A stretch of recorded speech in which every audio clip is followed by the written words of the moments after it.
เสมอว่ามันผิดแต่ชีวิตเกิดมาคนเดียวว่ามันเปลี่ยวยันเจ้าโอดพอได้ปล่อยน้องให้เศร้าอยู่ในห้องเหงาใจ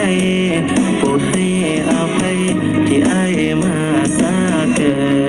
น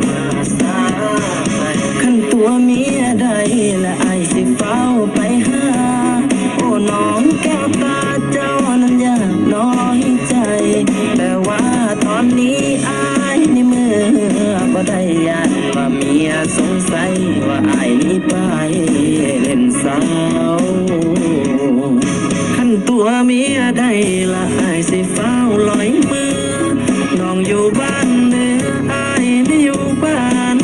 ใต้เฮือนอ้ายเฮือนน้องห่างบ่ไกลบ่ไกลหากว่าเมียนอนไว้เดี๋ยวอ้ายสิไปเดี๋ยวนี้เลย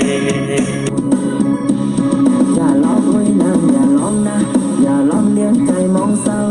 อย่าท้อไว้นางอย่าท้อนะอ้ายยอมมัดตัวของเจ้าคันบ่แม่นนักแท้อ้ายคงบ่วน